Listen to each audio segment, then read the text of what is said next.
Commonwealth games में भारत के खिलाड़ियों का शानदार प्रदर्शन जारी है। वहीं दिल्ली में हमारी संवाददाता से बातचीत के दौरान राज्यसभा सांसद डीपी वत्स ने एक और जहां कॉमनवेल्थ गेम्स में भारत के खिलाड़ियों के प्रदर्शन को शानदार बताते हुए खुशी जाहिर की, तो वहीं उन्होंने नवनिर्वाचित उपराष्ट्रपति जगदीप धनखड़ को जीत की बधाई दी। कॉमनवेल्थ गेम्स में लगातार भारत शानदार प्रदर्शन कर रहा है। खिलाड़ी अगर बात करें तो मेडल्स की रिकॉर्ड लगा रहे हैं। अगर गोल्ड मेडल की बात करें, सिल्वर मेडल की बात करें तो लगातार भारत के खाते में, भारत के झोली में मेडल्स की बरसात हो रही है। इसी मामले में हमारे साथ बात करने के लिए मौजूद है राज्यसभा सांसद डीपी वत्स। सर, कॉमनवेल्थ गेम्स में हरियाणा के खिलाड़ियों का प्रदर्शन की अगर बात करें तो काफ़ी बेहतर प्रदर्शन रह रहा है। लगातार गोल्ड मेडल भी आ रहे हैं, तो इसको लेकर आप क्या कहेंगे? मैं कहूँगा पहले तो देश के खिलाड़ियों का प्रदर्शन बहुत बेहतर रहा है as compare to their past record. उस देश में हरियाणा भी एक प्रदेश है, उनका प्रदर्शन विशेष तौर से बेहतर रहा है और उनमें भी जो पहलवानों का प्रदर्शन है वो बहुत ही काबिल तारीफ है। तो मैं कहूँगा कि देश के खिलाड़ियों का जो प्रदर्शन बेहतर रहा उसके लिए तो मैं मोदी जी को और अनुराग ठाकुर जो मंत्री हैं स्पोर्ट्स के, उनको मुबारकबाद देता हूँ।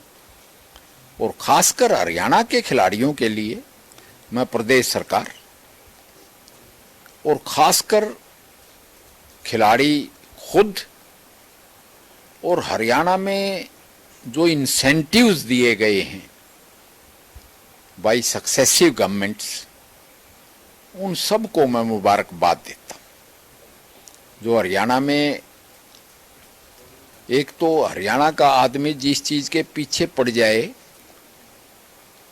वो उसके धुन सवार हो जाती है। आजकल हरियाणा के जवान जो हैं वो मेडलों के पीछे पड़े हुए हैं। मेडल लाने की होड़ मची हुई है हरियाणा में और ये एक अच्छा रिवाज चल गया, क्योंकि नशे पतों से दूर बच के अगर सेहत पे जवान लोग ध्यान देते हैं तो इससे बेहतर बात हो नहीं सकती। और मैं ये प्रिडिक्ट करता हूं कि ये मेडलों की टाली बढ़ती जाएगी और मेडल आते जाएंगे। एक हरियाणा सरकार की जो पॉलिसी है पदक लाओ और पद पाओ, ये भी खिलाड़ी के लिए हौसला ये देती है कि उसको तसल्ली हो जाती है कि कम से कम खाने कमाने के काबिल तो सारी जिंदगी रहेंगे। और तीसरी जो दूध दही का खाना है और हरियाणा के रीति रिवाज, कि हरियाणा की ब्रीड भी जेनेटिकली सुपीरियर है, क्योंकि यहाँ cross breeding of human beings, Eugenix जैसे नाजी जर्मनी में होती थी, उसी तरह से खाप पंचायतें भी अपने क्लोज रिलेशन में शादी नहीं करने देते। अपनी माँ का गोत्र, अपना खुद का गोत्र, क्रॉस ब्रीडिंग से अच्छी ब्रीड पैदा होती है इंसानों की। और वो नेशनल और इंटरनेशनल लेवल पे उन्होंने चमकना शुरू कर दिया है। सर, लगातार आप एंटी डोपिंग बिल को लेकर बात रखते आए हैं और आपने बताया भी कि लोकसभा में, राज्यसभा में कहीं ना कहीं इस पे ये पास हो गया है, प्रेसिडेंट की मंजूरी मिलनी बाकी है, फिर एक्ट बन जाएगा।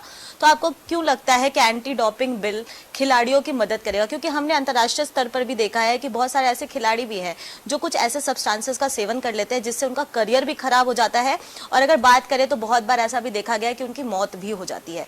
तो ये क्या फायदा देगा खिलाड़ियों को? देखो, डोपिंग मटेरियल वो केमिकल होते हैं जो शरीर में खुद ब खुद सिक्रीट नहीं होते और या उनकी मात्रा रेंज नॉर्मल की बहुत कम होती है। ऐसे केमिकल्स को परफॉर्मेंस एनहांसमेंट करने के लिए, यानी उनकी परफॉर्मेंस बेहतर रहे, वो एक तरह के स्टिमुलेंट्स लिए जाते हैं। ये डोपिंग स्टार्ट तो लड़ाइयों से हुई थी। पहले भाले बर्छियों की और तलवारों की लड़ाई में लोग अफीम खा के, शराब पी के लड़ते थे। उससे इंसान गम गलत सा हो जाता है और उसको खतरे का डर नहीं लगता। आते आते स्पोर्ट्स में आ गई। वही तो पुराने ओलंपिक्स में भी थी, मगर 63 में एक ऐसा 1960 के रोम ओलंपिक्स में एक ऐसा हादसा हो गया कि एक 100 किलोमीटर की साइकिल दौड़ में साइकिलिस्ट गिर गया और वहीं उनकी इंस्टेंटेनियस डेथ होगी। पोस्टमार्टम किया गया तो उसमें डोपिंग मटेरियल मेफेंटीन का मिकदार उसके ब्लड में बहुत ज्यादा मिली। तब से 63 में ये फैसला किया गया कि एंटी डोपिंग एजेंसी क्रिएट करो, वाडा बोलते हैं उसको, वर्ल्ड एंटी डोपिंग एजेंसी। उसके कुछ कायदे कानून हो, यानी कैसे खिलाड़ियों को रोका जाए लेने से हार्मफुल सब्सटेंसेस, कैसे उसका प्रचार किया जाए, कैसे उसको टेस्ट किया जाए, कहाँ कहाँ लेबोरेटरीज हों, एंटी डोपिंग लेबोरेटरीज, उनकी खुद की क्रेडिबिलिटी, इंटेग्रिटी और रिलायबिलिटी कितनी। उसके बाद टेस्ट हो के अगर पकड़ा गया तो उसको पनिशमेंट, और पनिशमेंट के लिए फिर खिलाड़ी को फेयर प्ले के लिए अपील भी दें। इसके लिए एक बोर्ड, एक कमेटी, उसका कहाँ से खर्चा आए, इस सब को रेगुलेट करने के लिए एक नेशनल एंटी डोपिंग एजेंसी, जिसमें बोर्ड और कमेटी होगी, वो क्रिएट की गई है। ये बिल पास हो गया पार्लियामेंट से और ये कमेंसरेट करेगा, it will be in the line with world anti doping agency. उससे खिलाड़ियों को फेयर प्ले मिलेगा, लेवल प्लेइंग ग्राउंड मिलेगा। यानी कोई तो खा गया सब्सटेंस, किसी ने नहीं खाया, या अपने शरीर को हार्म कर रहे हैं। मैं तो इस हक में हूं कि उनका रैंडम टेस्ट भी होना चाहिए।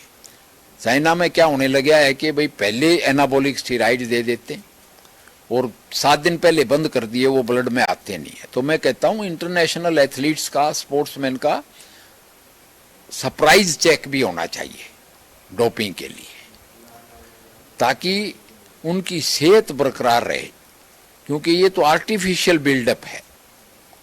तो उसके लिए ये कानून बनाया गया है। एक अच्छा उदाहरण भी है हिंदुस्तान में।